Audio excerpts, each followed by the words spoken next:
Hoy vamos a hablar de El Exorcista Creyentes, la nueva película de la franquicia de El Exorcista. La dirige David Gordon Green, el mismo director de Halloween del 2018, Halloween Kills y Halloween Ends. Fue de mejor a peor. La review de hoy va a contener algunos spoilers de la nueva película de El Exorcista y va a contener un montón de spoilers de El Exorcista de 1973, pero bueno, pasaron 50 años. Y ahí toca no agua, pero sí jugo de uva. Borracho infeliz.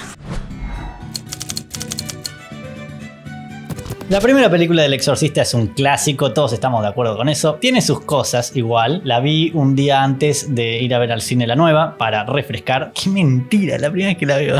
La nueva no es un remake, pero utiliza el mismo recurso de Halloween del 2018. Esto es hacer una secuela de la original 40-50 años después, pero ignorando todas las secuelas que salieron en el medio. En el caso del Exorcista son El Exorcista 2, 3, las dos precuelas que en realidad es una sola y ¿cómo se llama? Bueno, hubo una más que ando a saber, nadie las vio, chicos. Hoy no juega Boca, hoy no juega nada, jugaron ayer. En ese contexto, esta película intenta replicar nostálgicamente un montón de elementos de la original. En su mayoría copia muchos elementos, pero quiere ser una película distinta, una película nueva, una secuela, no un remake. ¿Que funciona? Eso vamos a ver. David Gordon Green, como hizo en Halloween del 2018, que se inspiró, digamos, en el trabajo de John Carpenter para Halloween, de la que vamos a hablar en un video para Halloween. En esa película, él utilizó los mismos recursos que Carpenter, imitando planos, imitando atmósferas, imitando recursos cinematográficos. Acá, en El Exorcista, lo vuelve a hacer potenciado. Tenemos mismas puestas de cámara, misma edición, mismo ritmo. La primera película, la original, se toma unos 40 minutos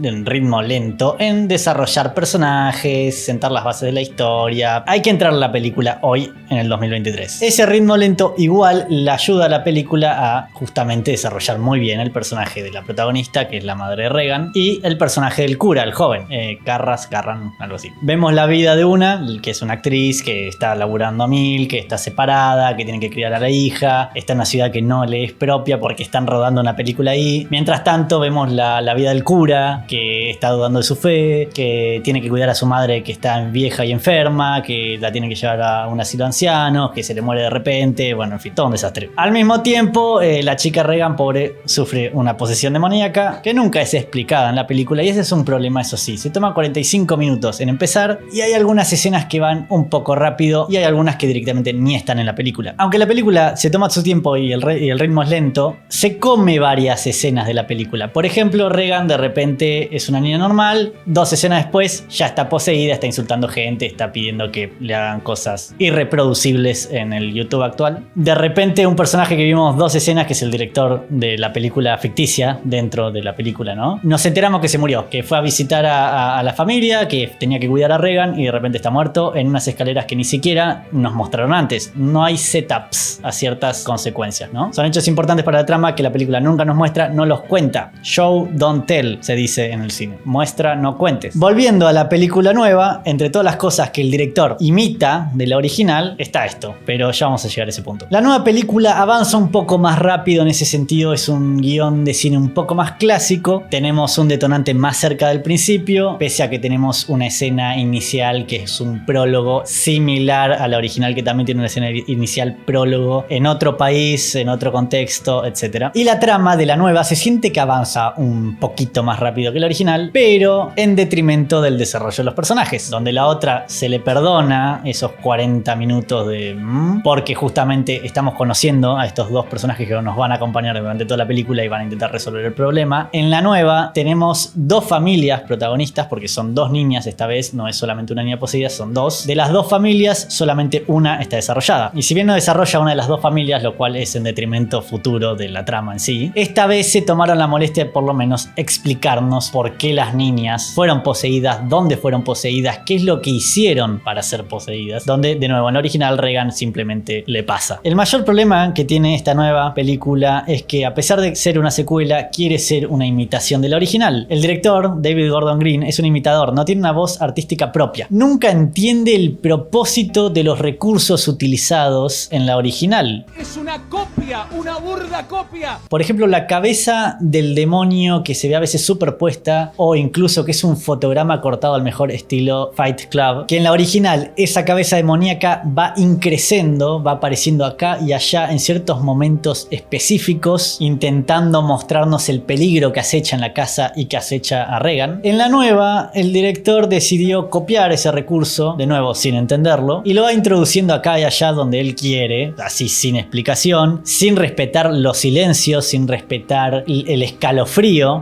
que generaba ese recurso en la original, y que en definitiva termina jugándole en contra a la nueva película. Es una amalgama de técnicas cinematográficas que no tienen ninguna dirección, no están yendo realmente a ningún lado. Otra parte de la trama original que acá no se termina de imitar del todo bien es el verosímil realista que construye la primera, con esto de que Regan empieza a mostrar síntomas de estar poseída y la película, los personajes de la película buscan soluciones razonables, la llevan al médico, le hacen estudios médicos, la llevan con psiquiatras. Meter a la iglesia es como una especie de último recurso para los protagonistas. E incluso el sacerdote psicólogo le dice a la madre: mira, los exorcismos no se hacen más, eso es medieval. Hoy entendemos que hay enfermedades mentales, que tu hija puede tener algún otro problemita, etcétera, etcétera, etcétera. En la nueva película esto está presente, resumido, acotado, e incluso se saltean partes. Por ejemplo, tenemos al cura en este caso que aparece casi de la nada, se reúne con otros sacerdotes y les dice: ya hicimos todas las pruebas que tuvimos que hacer, fuimos con las niñas, probé, tengo la evidencia, déjenos hacer el exorcismo. Nada de eso está en la película, mientras que en la original se tomaron el tiempo de que nuestro sacerdote principal justamente recolectara esta evidencia. Ahora bien, la nueva película sí intenta introducir algunas tramas o subtramas novedosas, algunas ideas distintas e innovadoras si quieren. Por ejemplo, la idea esta de que dos familias están sufriendo porque sus dos hijas desaparecieron, no saben dónde están, ya llevan 3 días, tienen problemas ahí con la policía, hay una investigación. Esta idea innovadora que ya vimos en Prisoners o Prisioneros, solamente que acá está mucho peor ejecutada y que no tiene nada que ver una cosa con la otra. Porque aparte, esta desaparición de las niñas es tomada muy a la ligera. De hecho, vuelven, regresan, las recuperan y se acabó la investigación. Y se acabó todo. De repente vuelven a sus vidas normales, vuelven a la escuela, vuelven a misa y acá no pasó nada. Hay otra escena interesante en la película y creo que es la más entretenida, que es justamente la familia esta que es cristiana. Dicen que es católica en un momento de la película, pero claramente no, deben ser evangelistas o similar. Donde la niña, que está poseída, confronta a la congregación y uno dice: acá se viene, porque toda esta comunidad de religiosos que creen en el demonio van a reaccionar, van a hacer algo, pero se cae en nada. Es una escena que crece, crece, crece y el clímax de la escena es absolutamente nada. Y eso pasa con muchas construcciones escénicas, de trama, de secuencias que parecen estar yendo hacia un lugar y caen flojas. Y el tema de las niñas es otro problema, porque nunca se pone el foco realmente en ellas. No las conocemos. A una más o menos sí quiere recuperar a la madre, quiere hablar con la madre. A la otra, de nuevo, como le toca estar en la familia subdesarrollada, hablando del guión, no sabemos absolutamente nada. Qué quiere, sus miedos, sus deseos, X. El hecho de que las dos niñas sufran de esto, del guión, del mal guión, las diferencia, por ejemplo, del desarrollo que tiene Regan en la primera película. Uno se siente mal por Regan y se siente mal por la madre porque nos pasamos 40 minutos conociéndolas. En cambio, acá las niñas se fugaron de la casa, volvieron, sufren el demonio y todos los demás tienen que intentar solucionar el problema y ellas están y listo. Son parte de la trama sin realmente ser más que un objeto de deseo. Y lo peor es que ellas, estando poseídas, nunca ni siquiera son tan crudas como una película de 1973. Crudas en el diálogo, crudas en lo asqueroso, crudas en todo lo que el demonio le hacía hacer a Regan. Acá es laxo. Están las marcas, está el maquillaje. Reconozcan, nos está diciendo la película. Es la misma niña poseída, pero no lo es. No está escrita ni siquiera, porque estas niñas actúan bien, estas actrices actúan bien, una mejor que la otra. Pero el guión nunca les da el espacio de brillar como se lo dieron a, ¿cómo se llama? Blair, se me fue el nombre. Bueno, no importa. La que hace de Regan, algo Blair. Discúlpenme, cinéfilos del mundo, se me fue el nombre. Deshonra.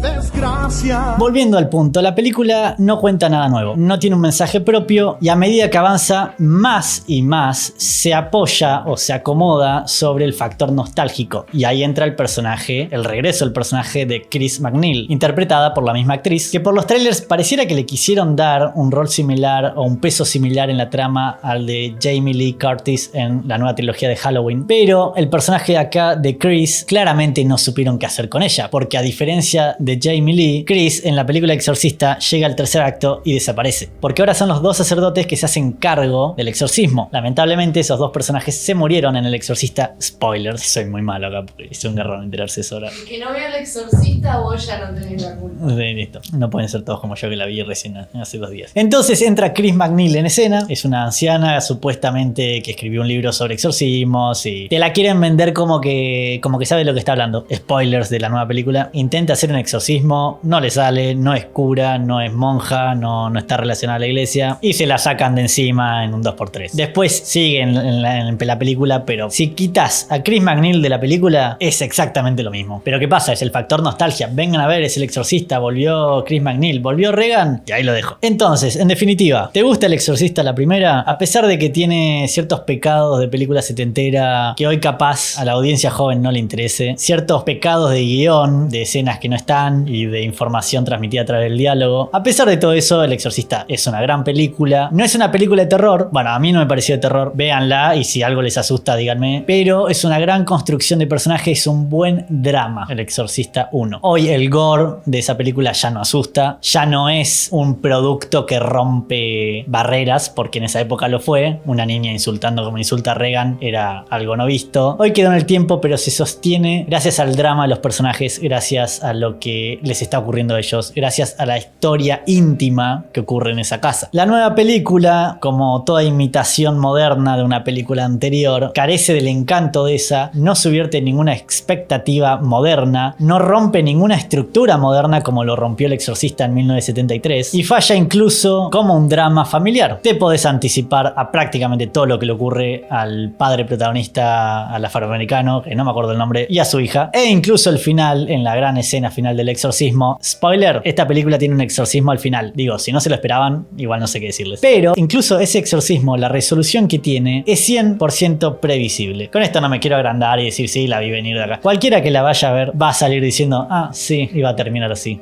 Sí. Y van a sentir que, sí, ya vi esta historia, sí, ya la conozco, no me aportó nada. Y la verdad, podría haber visto otra película en el cine. So. El juego del miedo. El juego del miedo. También le pediría desde este humilde lugar a David Gordon Green que por favor deje ya de hacer estas películas réplicas de anteriores.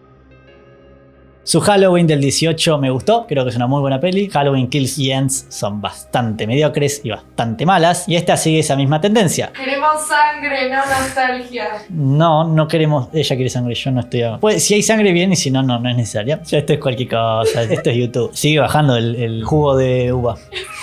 Para cerrar, no recomiendo la película. Es la primera vez que hago una review así que si les gusta, denle like y suscríbanse. Esto debería haberlo dicho en otra parte del video, pero bueno, queda para el final. Si se quedaron para el final y les gustó todo lo que vieron, por favor dejen un comentario, díganme cuál es su opinión del Exorcista y si vieron la nueva, díganme qué opinan de la nueva. Si no les gustó el video, igual aprecio que se hayan quedado hasta acá a escuchar lo que acabo de decir y nos estaremos viendo en el próximo video, que es sobre la vida íntima y privada de Charlie Chaplin, y lo vamos a dejar ahí. Corte.